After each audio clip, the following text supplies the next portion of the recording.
in your definition would be God? You talking about me? Then you looked at your father, no, not him. There is a big man sitting up there. He maybe didn't do the best job, yeah, but… So I've been watching your videos for quite some time, and you've made an interesting comment that when you think of God, most people think of him as an old man sitting up there with a big beard, passing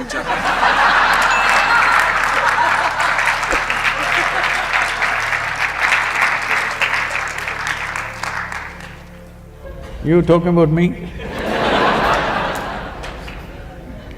The old beard sitting up here. Tell me further. And so my question was, I was curious to understand what in your definition would be God.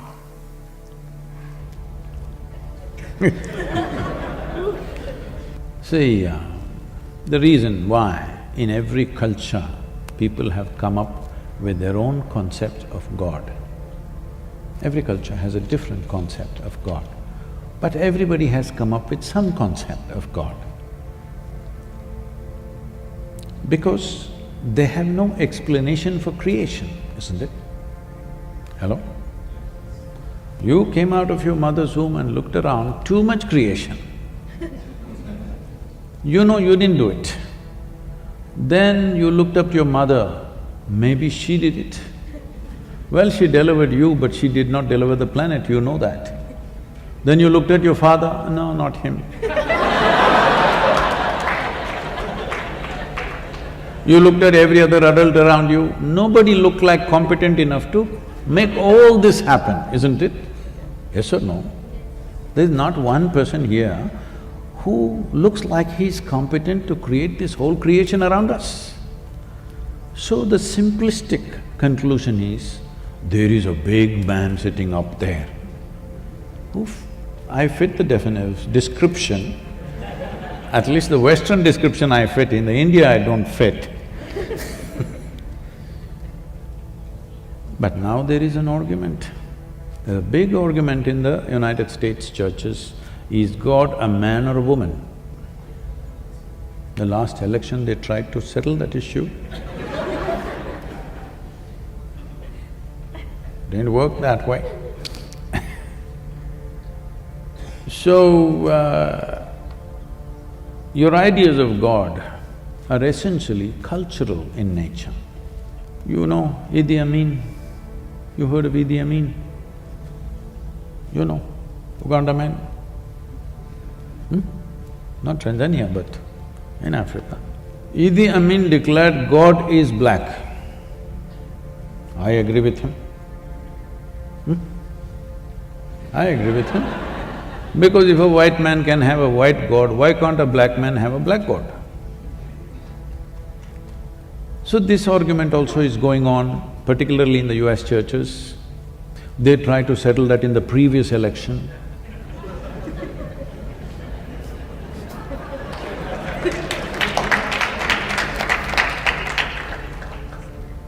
But in India, we know God is brown. Especially Indians who live outside of India are very proud of this, because, we know what God looks like, because He Himself visited India 9 times. You don't know this? Hello? 9 times He Himself visited. To other places He sent His son, His messenger.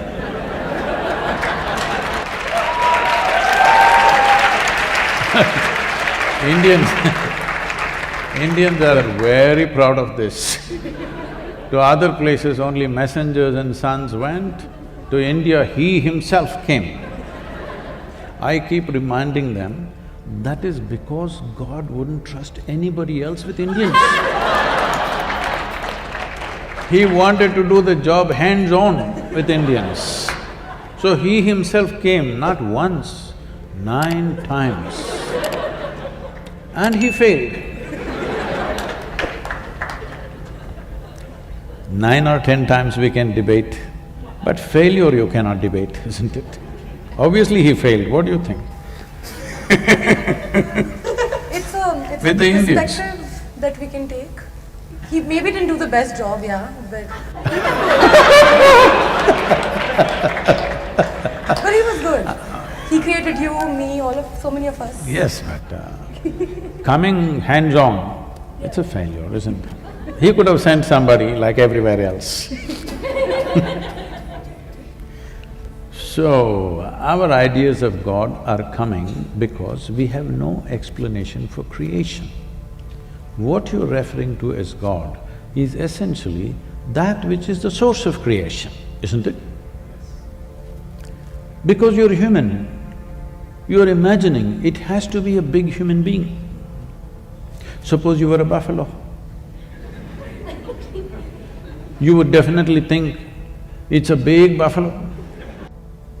So our ideas of God are childish, but it is a fact that you and me did not make this creation happen.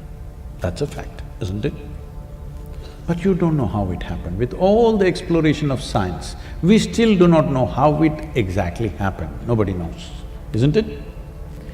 You pay attention to a flower, to a leaf, to an ant, to an insect. If you pay enough attention, each one of them smacks of tremendous sense of intelligence, isn't it so? Hello? If you put filth to the root, it becomes a flower. Fantastic or no? Look at you. Look at you. Just the soil that you walk upon, look at you how you are sitting. Became such a sophisticated machine, isn't it? So whatever is the source of creation, well, sappy people are saying God is love, desperate people are saying God is compassion, other people are saying now it's a in thing in North America, so God is empathy. They've not been hit by life yet. But if you pay enough attention to creation, because it is the presence of creation which has given you the idea of God in your head, isn't it? If there was no creation, you wouldn't think there is a God. If you pay enough attention to every piece of creation, what you will see is it's intelligence, intelligence, intelligence, intelligence beyond what you can contain in your brains. Yes or no? But nobody said God is intelligence, unfortunately. If we had said that, definitely we would be populated with more intelligent human beings rather than the sappy ones. You ate a piece of bread and this became a human being. Is there a tremendous amount of intelligence beyond your brains functioning within you? Yes. So, this is the source of creation right now for you. If you access even one drop of that intelligence, you will live magically instead of becoming hallucinatory. If you believe things that you don't see, you will become hallucinatory. But if you access things which are not in your access right now, your life will get tremendously enhanced. That's what you should look at. Right now, there is an intelligence here which can turn a piece of bread into a human being. If I took a loaf of bread in my hands and made it into a human being, who would you think I am? You would think I am the source of creation, isn't it? Every one of you is doing this in your stomach, of course, not in your hands. But no access. So, if you don't have something, it's okay. But if you have it and you don't access it, this is a crime, isn't it? So my entire life's work is just this, so that you find access to the source of creation that also throbs within you. You're right now a piece of creation, that's fine, but you are also the source of creation within yourself. If you find access to that intelligence, you live in a magical way. Other people will think you're superhuman, but this is not about being superhuman. This is about realizing being human itself is super.